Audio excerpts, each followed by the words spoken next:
What is going on, everybody? What is going on, everybody? My name is JeffLightsyJr. here with the Black Boss Channel and Victory Formation. Thank you guys for tuning in. I brought in my guy, Mr. Khari Thompson of the Clarion Ledger. Khari, how's it going, man? What's up, Jeff? How you doing? Hey, I'm pretty good, man. I'm pretty good because today we are here to talk about the real official Jackson State schedule. I know. I've been on here before talking about a Jackson State schedule. Say what you want about all of that, but this is the real deal. I had to bring in Khari to talk about it, get his thoughts on what's taking place. Also, there's that JSU Gala that's going to be happening. You got spring football coming in. Travis Hunter is at JSU. Coach Prime. It's just so much going on with the Jackson State football program that I couldn't talk about this by myself. As you come in, be sure to hit that thumbs up button. So, Khari, first of all, let me ask you this. When you saw the fake schedule, what did you think?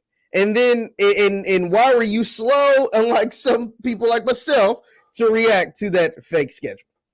You consider sourcing on whatever information gets put out there, and I saw it floating around on Twitter, but I couldn't confirm it, so I was like, "Yeah, let's wait this one out and see what the real one is," because JSU promised to release that day, and so when they didn't release it, that was kind of fishy. Like if you're gonna be reporting on schedule stuff, you should probably get those good sources on your own.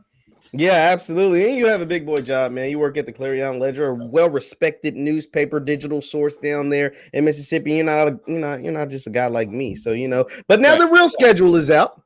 You got 9 SWAC games. Obviously, not all of them are considered SWAC games, but 9 SWAC games. You got Campbell coming to Jackson for homecoming. You get Grambling at homecoming, and Grambling beating Jackson State a lot in Jackson. What were your thoughts on the real schedule, the one that has finally been put out this week? I like them playing Campbell. I don't know if you saw. Did you see that ESPN feature on Campbell? Basically, what they were doing. I did. I read that. I read that piece. I did read that piece on Coach Mike Mentor and the recruiting and all the great stuff that's happening at Campbell University. So I like that.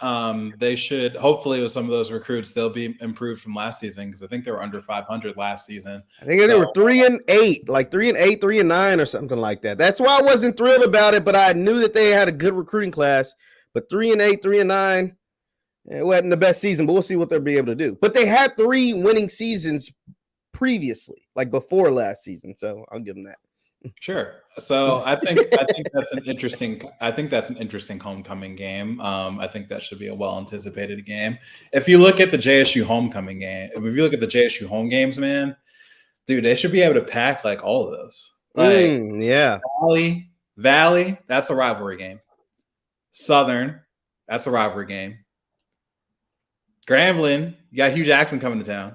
Oof. You got Campbell for homecoming. And then I'm missing one. Who's the 5th home game that I'm missing? I have the schedule pulled up right here. Let me see. It is, you got Grambling, Valley, Campbell, Southern. It's just those 4. Yeah. And then you got technically a home game against Alabama A&M, but that'll be played in Birmingham, I want to say. That'll be in Mobile. Mobile, my bad. Mobile. Yeah, you're right. Classic. So yes. So if you look at those 4 home games, man, I think you're gonna get monster crowds for all 4 of those. I think absolutely. But let's stick with homecoming. Let's go back to Campbell. As we see in some of the comments, man, the season tickets go on sale like on March 1st. I know a lot of people. You're thinking.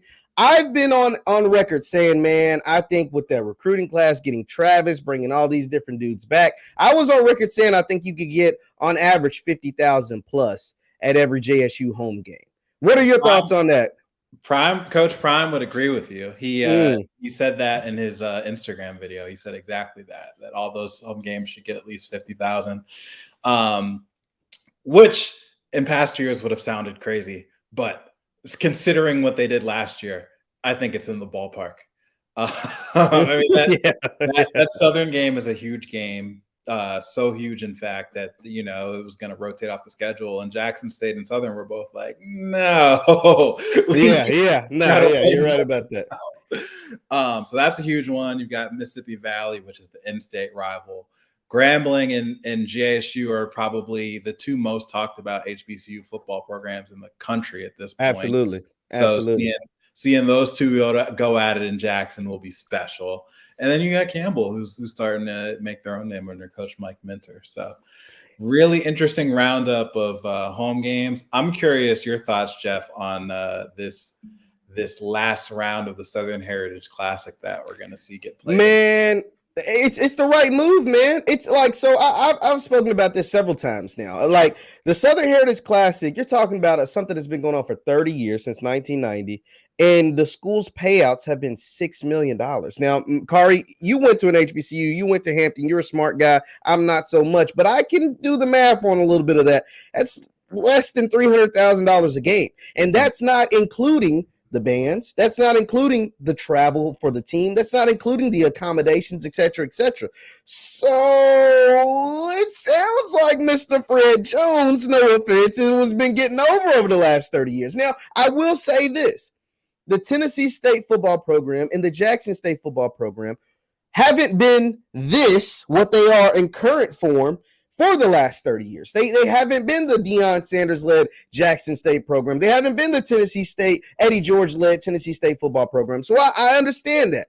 But yesterday's price ain't today's price. Like we gotta, you know what I'm saying? We gotta up the ante. Getting Jackson State for anything for $300,000 is a discount. And Coach Prime understands that. And getting anything with Eddie George, like these men are businessmen. They do appearances and talks or whatever. They understand their worth as an individual is probably $300,000 or more, right? So you're talking about their football team that's going to bring you all kinds of publicity, have people traveling from all across the country to come to that game. And you only gonna give their team $300,000? Yeah, you're gonna have to cut the check, man. You're gonna have to cut the check. So that's how I felt when I seen it go down, and I was like, oh, it makes sense for them to leave, Prime to leave. And I saw Dr. President Glenda Glover. I always have to say doctor because my listeners always get on me about she is Dr. Glover. So okay, right. Dr. President Glenda Glover. I'm sorry, Glover. I keep saying Glover too. I think it's Glover. My bad. Sorry about that. But they so. She was upset, but then they did the interview with it. Did you know yes, I didn't know that, but I do know my audience let me know that she worked at JSU, and they seem to not be the biggest fan of her anyway. Well, she's seen all sides of this. Yeah, exactly. And so she seemed to be really upset, but then you got the interview from Eddie George, and he was like, nah, we need to leave too. I'm with Prime. We need to bounce up out of this thing. We need to put a pause on it. And then, moving forward, see what works best for each organization. And that I can't be mad at all. I saw that. Yeah. I mean, I think your point is a good one that HBCUs need to be making better business decisions when it comes to athletics. And this is a game. I'll tell you what, from a game and experience standpoint, because I worked in Memphis for 3 years, so I've been a regular at the Classic. It's an awesome game. It's an awesome game. And it's, the crowds are lively, man. You've got the vendors out there selling stuff, man. It's a business boon, not just for, the Classic promoters, but like also you've got Black folk, absolutely, that are on the side. Like, facts. My family lives in Memphis, and that is one of their favorite things of the year is the Southern Heritage Class, is what they told me. I visited Memphis this past year, and I was talking to them. I was like, yo, you got to come back. This was before the fiasco, but they were like, yo, you got to come back for the Southern Heritage Classic. It is one of the best events the city of Memphis has to offer, period. And I was like, yo, wow, okay. I didn't know that. Yeah. No, it's a great game, man. I mean, that's a game that'll draw 40 to 50,000 a year. I mean, like it's a big time deal. So to think that Memphis would be losing out on that's unfortunate. But business is business, man. Welcome to a new era of HBCU football. And that's what I love, man. That's what I love, because and I've spoken about this in several other podcasts. Because a lot of folks, they love to anticipate the day Deion Sanders leaves Jackson State. Like, that's everybody's saying, like, oh, y'all only do, especially the JSU haters. They're like, yo, you guys can only do these bully moves because Deion Sanders there. But as soon as he leaves, you're going to be crawling back to Southern Heritage Classic. Y'all going to be doing this and doing that. And it's like, yo, man, like, the thing is, the standard has been set. You don't go backwards. Once you set a certain thing, now I get it. Your next coach won't be Deion Sanders, right? And who's to say he's not going to stay for the next 10 years? So we could possibly be talking about something 10, 15, 20 years from now. Who knows? But regardless of if it's 10 years or 10 days from now, the standards have been set. Now, whether it's A.D. Robinson, whoever takes over Jackson State, they understand like, yo, I can't do business like we used to do. The standards have been set. We can only do business like this moving forward. There's no going backwards. You don't say our asking prices, I don't know, 500,000 or whatever, and then as soon as Deion Sanders leaves, you lower it back down to 50K. Like, no. We still have 500,000, or even if we go down, we only going down a smidge to 450 or whatever. We ain't going down to 10. You get what I'm saying? So it's like, yo, those standards have been set, and as you see how Jackson State has moved and elevated themselves, all of the other programs have elevated themselves, whether it's Valley and the way they recruited, whether it's Grambling going out and getting Hugh Jackson, the way they're recruiting and the way they're using social media, which I've said on record is probably the best out of all the SWAC teams, whether it's, Alabama A&M going out and getting their guys showcasing themselves at all the HBCU combines, et cetera, et cetera. So everybody has raised their level because of what Jackson State's done, and it's only going to make the conference and the programs better moving forward. Totally agree. And so, okay, so Khari, I have the schedule we're looking at it right here. Yep. Looking at this schedule, man, how many wins or how many? No, not wins. How many losses before spring ball, before any other transfers, just as the roster is currently constructed as you know it? How many losses could you see JSU having of the season? Is it 0? Is it 1? Is it 2, 3? Like, how many out of all these games that we know of? How many losses do you see JSU for this year? I can give you 3 possibles. Woo! I'm not saying they don't want to hear that, Khari. They don't want to hear 3 losses, but please explain. All right. I think FAMU. That's the opening game of the season. They're going to be charged up for that one. Top 60 recruiting class or not, that was a 1-point game last season. Yes, it was. FCS playoff team. Yes, they were. So I think you got to look at that one as a possible. I'm not calling it a likely, but you gotta call it a possible. Absolutely, got to respect the Rattlers. For sure. Hugh Jackson and the G-Men. I think you gotta call that a possible.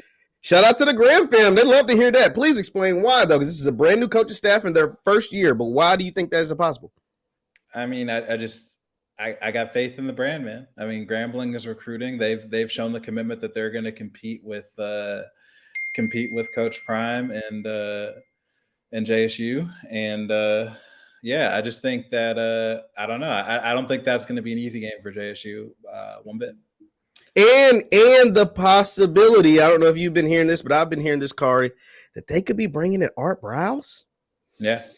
If they bring in Art Browse, Jackson. Air raid action?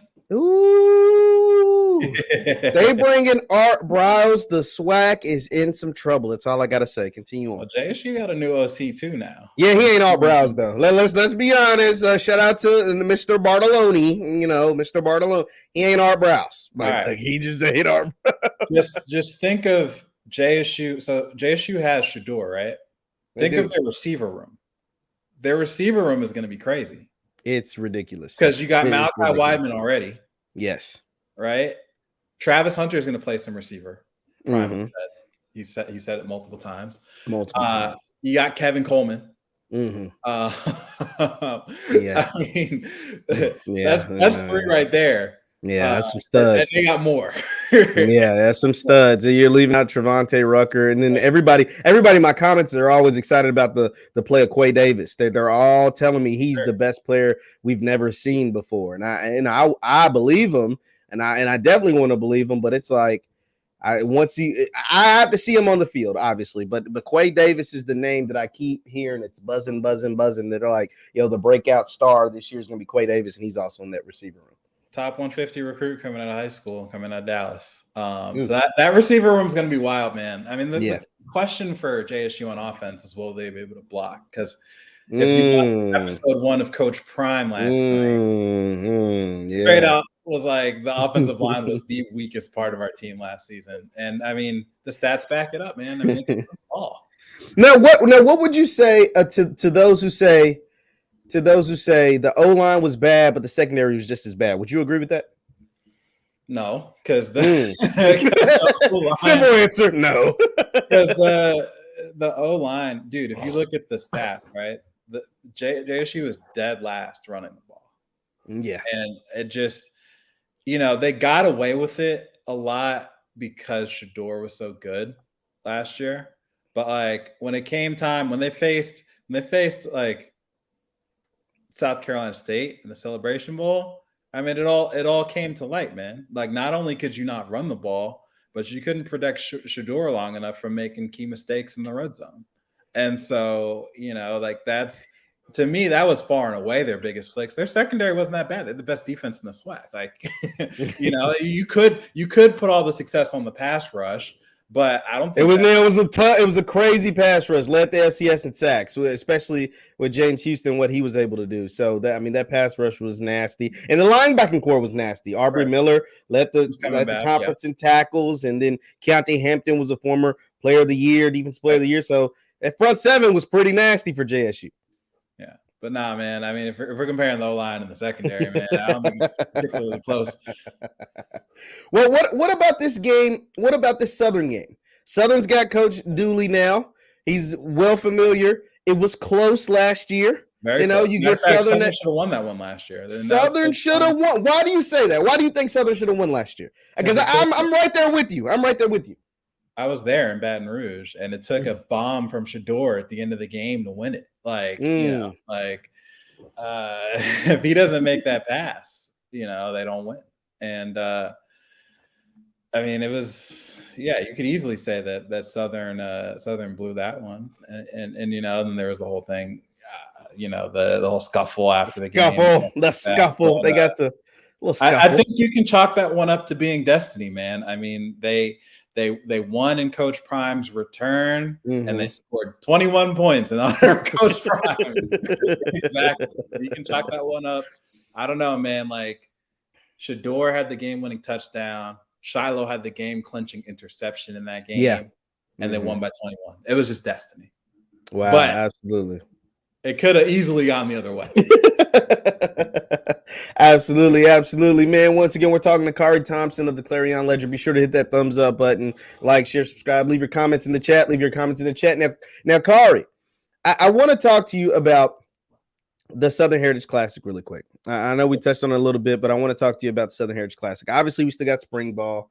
Obviously, we still got the transfer portal, which I'm sure somebody will be adding some pieces, after spring. Some people will be losing some pieces after spring. But if we're looking ahead to that first game of the season, it's the Southern Heritage Classic.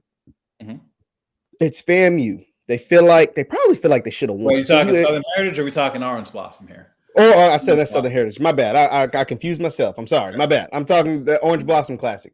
Yeah. FAMU probably feels like they should have won that game. Because if we remember, even in the first episode of Coach Prime, they showed Jackson State blocked the kick. They blocked the kick, and they only won by 1 point. Yep. FAMU had quarterback problems the entire game. Rashawn McCade, and they was flopping quarterbacks. They couldn't block anybody. But their defense held really, really strong. They're really, really strong. So looking ahead to that game, before we get to spring ball, but just looking ahead to that game, do you think it will be another close game if we're just looking at the offseason additions that FAMU did, the offseason additions and subtractions of Jackson State? And do you think Jackson State will be able to, not only blow away that game, like win that fairly easy, but be able to go 8-0 again in the SWAC? No, definitely not a blowout. I think it's a different type of game, right? Like last year was a 7-6 drag it out rock fight slugfest. Yeah. I'm not expecting that this year. I don't think there will be 13 total points between the two teams. Oof. I hope not. See some more points between what JSU has on offense and FAMU losing what they lost defensively. Now, do you think so? Just off what we know right now as the roster is currently constructed, do you believe that JSU will step up in offense and take a step down in defense, or how do you think both the offense and defense will get better? Like, how do you see that playing out? Offensively, they got much bigger on the O-line. Yeah. And hopefully that means better, right? And they've also gotten more experience. Like when you bring in a dude like Simi Moala, who, started some games in the Pac-12 and is 6'7", 300 pounds. That's a good dude. That's a good dude to add to your O-line, right? Yeah. Got a couple transfers from ULM who beat Jackson State last year. So you go over there, take a couple guys, plug them in on your O-line there. You've got some contributors who you're looking to improve on the O-line. And as Coach Prime said, the O-line was the weak link of the team. They made that a focal point in recruiting. They're like, we're going to get bigger, better, faster on this O-line. I think they did that. You return Shedeur Sanders. You have that talented receiving room that we looked at. I think Jackson State's going to be much better on offense this year. Defensively, you got to replace James Houston. That's tough. That is tough. That's tough to do because James Houston was such a dominant player, man. I mean, you're talking about 14 and a half sacks on the season, a bunch of like over 20 tackles for loss. And I think people also sleep on the losing of Antoine Owen. Antoine Owen was first team exactly. He was a big contributor. And don't get me wrong, they got some bodies in there, like Frankie Burgess. They got the Josh Griffiths kid. They got some other guys in there. We got some bodies, but bodies don't always mean production. We need some production and see what they're going to be able to do on that defensive front, because the defensive front was so dominant last year that it allowed them to do some things, whether it's play man the entire game, every single game. You know what I mean? Like they were able to do that because quarterbacks didn't have a ton of time to throw. But everybody's upgraded on offense across the SWAC. I seen the guys that Valley brought in. I saw the guys that Grambling brought in. Alabama A&M reloaded. A lot of these teams are on that schedule, that SWAC schedule. I mean, those guys are like, yo, we ain't stay around twiddling our thumbs while Jackson State went out and got Travis Hunter, Kevin Coleman. Like, we went out and got some ball players too. For sure. And remember, JSU loaded up on some transfers, man. They got Antonio Doyle, who I probably see playing that James Houston role. Just so many similarities coming back from the SEC. Started off as a middle linebacker, made that transition to edge rusher. And he was a highly touted dude coming out of high school. Yeah, he was. He was one of the top 10 linebackers in the country. So I think the defense, I think JSU prided itself on being the best defense in the SWAC last year. I think they have the talent to do it again this year. You've got Aubrey Miller, who had 100 or so tackles coming back. And that was big. That was big getting him to come back for another year. Aubrey, I didn't expect that. I did not expect that. But getting him to come back for another year to be the leader in the middle of that defense, huge for Jackson State. Sure. Another year of experience for Shiloh.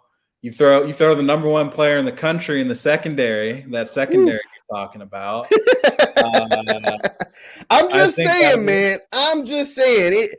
Shaq Davison had no problem with that secondary. That's all I'm saying, man. Like, Shaq Davis had a field day against those guys. Now, granted, you can say what you want, but Shaq Davis, Corey Fields found his rhythm in the second half against that secondary in that South Carolina. That's why I was like, I'm saying maybe just because I saw, and another thing, another reason why I brought this up is because, especially even when I brought up Southern, when Coach Dooley was coaching at Prairie View, there were some open throws to my guy. Shout out to I know Jawan Pass. He played at Louisville. I met him a couple times. He just missed some throws, dude. Like, there was dudes open. Dooley drew up some plays, and them dudes from Prairie View was open. He just missed them. And other times, James Houston was in his face. But I'm like, the secondary showed some flaws. You know what I mean? Like, they showed some inconsistencies throughout the season. Sure. But that's Coach Prime's area of expertise. And now he has the talent. And now he has the talent to mold it. I mean, he's coaching who he hopes will be the next Prime. Yeah, you're right about that.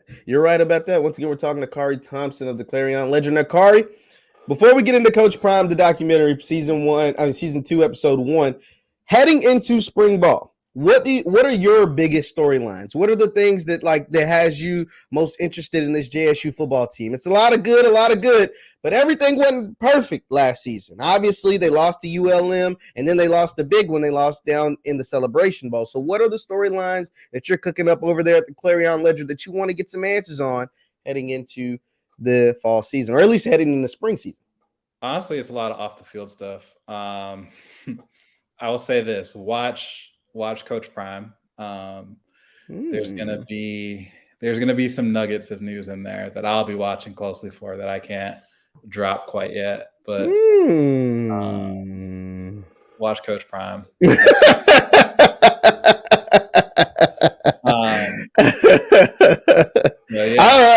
I think that's interesting. That's an interesting take you got there. I don't want to press you about it. I kind of do, but I'll leave you alone about it. But let's talk about Coach Prime, the documentary. You watched episode 1. What were your thoughts? It was, I thought it was good. I thought it was much more well-produced than season 1. I feel like it had more of a plan. What makes you say that? What was the distinct difference that you saw that makes you make that statement? Well, Dana Beer said it. He already said it. But I don't know. It just, they were doing some flashback stuff with Aubrey, kind of showing his growth from year to year. And they were continuing to tell the story of what's going on in Jackson. And I just thought it was a good start, man. Yeah, no, that was my favorite part about the whole thing, is showing the growth of Aubrey Miller, having his dad in there, because the thing about Aubrey, even during the spring season and during Coach Prime season 1, the kid was crazy talented. It was like, yo, this dude is good, man. I didn't realize, and this is the thing the documentary taught me, I didn't realize how hard this man works. Like, this dude's getting in work, lifting those weights, like putting the time in and the grind in. But then to go and watch yourself on a documentary that's just showing the raw, like what's happening, like it was like, yo, what, like even during last year, it's like, yo, what's wrong with bro? Like, you're super talented, just do the work. You know what I'm saying? Like, do your class work, listen to your coaches. Like, these dudes know where you want to be. Dennis Thurman coached years, has NFL experience. He knows how to get you there. The Baltimore Ravens, Ray Lewis, like he knows how to get you there. Deion Sanders, he knows how to get you there. You're talented enough to play on Sundays. Just make it happen. And for him to watch that stuff and take away the same thing that I took away, like, yo, if I just, keep my nose to the ground, keep grinding, I can end up playing on Sundays. That to me spoke volume about him, his character, and what they're doing at JSU. Sure. In addition to him being a talented guy, like I've met Aubrey a couple of times. He's a really good guy. Just from my interactions with him, and he comes from a high school powerhouse in Memphis, Whitehaven, who I covered when I was in Memphis. So I know like the background of how they prepare guys and get them to the league, which is why, to high level college ranks, they produce a lot of SEC guys. I didn't know that. Yeah, I actually did a story when Bama played Ohio State in the title game a couple of years ago. There was a Whitehaven graduate on both teams. Wow. So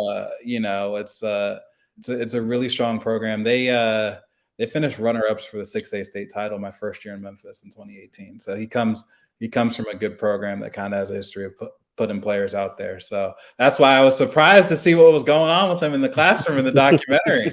But I'm glad to see that he fixed it, and it shows that people can change their ways. Now, Khari, I got to ask you about this because I saw this on a couple of other people's pages. Once again, we're talking to Khari Thompson of the Clarion Ledger. Be sure to hit that thumbs up button. I saw the interactions between Coach Prime and Shiloh.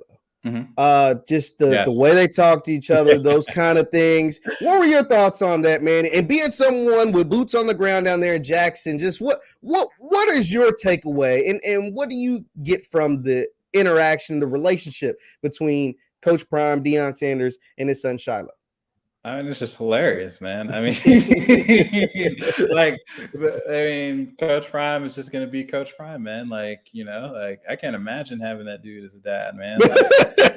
Like, no filter, man. Just, son, you know where you came from? You came from that's just what it is. And that's why we're entertained by Coach Prime. And that's why it's such an engaging watch. And then Shiloh gives it right back, right? Shiloh, you ask the team who has the best Shiloh impression, the best Coach Prime impression. I mean, Shiloh's got to be up there, man. He goes down pretty well. How different is it for someone who interacts with the team, someone that covers the team? How different is the relationship with Deion in Shador versus Dion with Shiloh? Is it different in a way that's like, is it bad? Is it good? Because because it's clearly different, but just, from your perspective, how do you see it?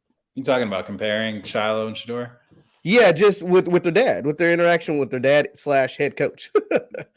I don't know, man. Like I haven't really been able to tell much of a difference between the two. I mean, like, I don't know. I don't really have any inside info on that yet that I can speak of. I mean, watching them in press conferences and stuff and during the games, it's not that much different. But your boy is working on getting some access. Okay, but that's interesting though, man. But that's like really good because I know a lot, some different things that people will say, like, and you even hear Prime say, like, my favorite son. I think he was on live the other day, and he was like, my favorite son. Talking about rankings. He keeps a running rankings. It changes. He keeps a running ranking. So okay, of his like favorite kids. It'll change week by week based on what they do. It's a true power rankings of who his favorite kids are. I didn't know that. I had no idea. So he ranks his, because he's got a bunch of kids. I think he's got like five kids. Five kids. Okay. 3 of them are going to be at JSU next year. Yes, his daughter committed to the basketball team. I saw that. A really good JSU basketball team, by the way, ladies basketball team. Sure. Now, I didn't know. So he actually keeps a power ranking of his favorite children. I had no idea about this. Whoa, that's actually hilarious. He said it on Instagram. Yeah, I don't know whether he's joking or not, but like, I definitely heard him say my favorite son, Shador. Because I was watching his live. He was talking about, he was answering questions on his live, and he was talking about, I'm trying to get my favorite son, Shador, on here. And I was like, yo, that's actually like hilarious that you declared to the world that you have a favorite son. That was part of my research, right? Like, I've started watching some old episodes of like, what was Prime's reality show called? The one on OWN. The one on Oxygen or something, where when they were kids, when they were like little kids. Yeah, I see. There's a clip. There's a clip where he's like explaining to Shador, like, no, I don't love Shiloh more. Like, I love you all differently. Like, you know what I mean? Like, so he's been telling Shador stuff like that from a young age, man. That's funny, man. That is funny. Once again, we're talking to Khari Thompson, the Clarion Ledger. Be sure to hit that thumbs up button. Now, Khari, you said 3 possible losses. People from JSU, they're not gonna like to hear that, man. Especially after only losing 2 games last season. If you had before spring ball, because all of this is predicated on what takes place during the spring, who emerges, who doesn't. If we're talking before spring season, who was the player that you're most looking forward to seeing heading into spring ball? I'm sure you'll be at a few spring practices. You'll be at the spring game. But who is the player you're most looking forward to heading into spring ball? I mean, we got to take a look at the number 1 player in the country, man. That's what we want to see. That's what the country wants to see, right? Yeah. I thought you were going to say outside of Travis, who was the player that. Well, let's do that then. Outside of Travis, man. Outside of Travis, because everybody wants to see Travis. But outside of Travis, who's the player that you're most looking forward to seeing? I'll tell you mine once you're done. I'm going to go with Antonio Doyle, man. I mean, that's a good one. That's a good one. We're looking for that James Houston replacement. And, it seems like he has the tools to be the guy. So I am intrigued by seeing him. Yeah, I am looking forward, based off my audience, man. I'm looking forward to seeing Quay Davis because like you said, the receiver room, the change of offense is good because it is more of an air raid. You're going to see more, throwing. Shador obviously is talented enough, and the offensive line has gotten rebooted. So hopefully, you'll be able to block and protect. Quay Davis, Tyson Alexander. I'm actually give you 2. Tyson Alexander, as we know, had a great season, spring season, got hurt, missed all of fall, supposed to be back, supposed to be better than ever. I want to see how he looks in this JSU offense because outside of the problems with the offensive line, I felt like the running back room was lacking explosion. I didn't see anybody like Pickett was good. Santee Marshall, they're good. JD Martin, I think, was pretty good. but there wasn't like that. Like when you hand it off, a guy that I know can go 60, a guy I know can break off a 50-yard run and score a touchdown, right? Like now that is what I want to see out of Tyson Alexander. That's what I saw out of Tyson Alexander during the spring, specifically during that Grambling game. And I'm hoping that he can bring that back to this JSU offense come this spring. I guess we'll have to wait and see, man. That's a good pick. They need him. Yeah, no. Yeah, they need it for sure. So, Khari, if I got to put you on the spot right here, man, I got to put you on the spot. Does Jackson State make it back to the Celebration Bowl this fall? Why or why not? Oh, they absolutely make it back. I think that has to be the expectation. That has to be. I mean, it's that's the expectation. But what does Khari Thompson say? If you had to answer on February 23rd, does JSU make it back to the Celebration Bowl? Yes or no, and why or why not? So they're not killing themselves with their schedule, right? They're playing 10 HBCUs, right? They've scheduled some SWAC games for non-conference, which is cool. Money moves, but it's not made in the interest of playing the best possible competition to prepare you for such a postseason run, which is also part of why I think they kind of had issues with South Carolina State last year. So good points, valid points. So like they should be able to. I mean, I think with their recruiting class and what they have coming back, they should be the best HBCU football team in the country. And if you believe that statement to be true, 10 out of their 11 opponents are HBCUs. Yes. And there's nobody else. I mean, yes, everybody's improved, but nobody else is recruiting in their stratosphere, as far as HBCUs. JSU is top 60 in the country 2 years in a row. Yeah. FBS or no FBS. So if you have that level of talent and you know that you have the FCS Coach of the Year, the FCS Player of the Year coming back and much improved at your weak spots, I think you got to expect to run the table. That's why I said possible losses, because they shouldn't lose any games. They should be favored in every game. Oh, they will be. They will be. Hey, ain't no should. We know that you've been in this business long enough. You know they're going to be. JSU is going to be a touchdown favorite in every single game, except FAMU. FAMU will be the only game they may be less than a 7-point favorite. I think FAMU, they'll be less than a 7-point favorite. Grambling, possibly. Every other game, they'll be 8.5, 9, some of them 10. Let me pull this up one more time. Who else is on here? Texas Southern, they'll be a 2-touchdown favorite. Tennessee State, they'll be a 10-point favorite. They're gonna be a big favorite. And so because of that, do you think that Khari, I got this for you, man. Going into the Celebration Bowl, we heard, or after the Celebration Bowl, I know I heard it on my show. I'm sure you heard it at the paper. Folks were like, we overlooked South Carolina State. We didn't take them serious. Said it to our faces at the media day, at the media availability. Will there be another instance of that taking place? Like, will they overlook any team? Because some of these teams are going to be, like I said, 2-touchdown, 16, 17-point favorites in some of these games. Could they actually slip up and actually lose to one of these teams they ain't supposed to lose to?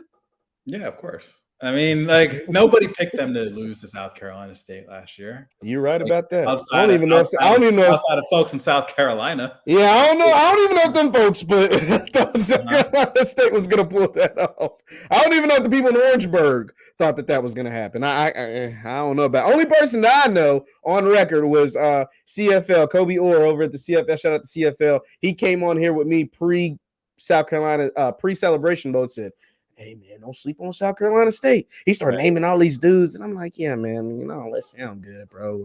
But come on, man. We talking about JSU, man. We talking about Prime. And sure enough, they went out there and they did the dang thing. So I cannot. Hats off to South Carolina State. Hats off to Buddy Pugh. I can't knock on them at all.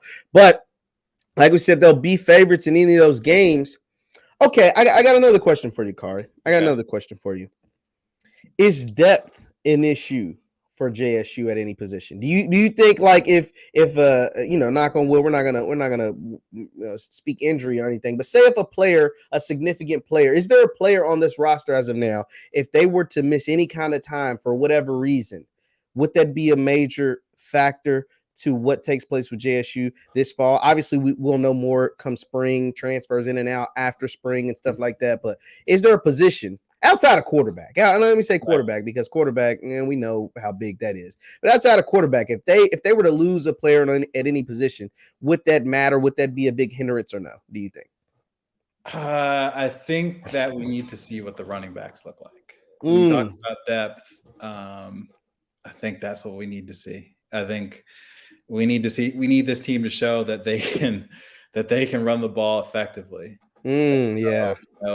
If Tyson's going to be that go-to guy you think he is, and they lose him, that's a big loss, because that was the difference to me between them winning and dominating last year. I like that. The real dominant FCS teams, they can just run it down your throat. They can just overpower you with their linemen. And when they need that short yardage, they can just punch you in the mouth, get 3 yards. JSU was not that kind of team last year. JSU, if they were going to beat you, they were going to do it through the air. Shador was going to have to step up and make plays. So if you add that extra dimension of physicality to your game, and you show that you do have that featured back that we were talking about looking at, and that your O-line is much improved, it's going to take this offense to a level that I think most HBCUs can't compete with. Yeah, man, that O-line is so critical, as we saw it in the first episode of Coach Prime, as we saw it all season last year. Everybody is looking forward to seeing what this new look offensive line is going to look like. Like everybody, like not when I say everybody is looking for what this new offensive line, because to me, a lot of folks feel like everything else is put in place.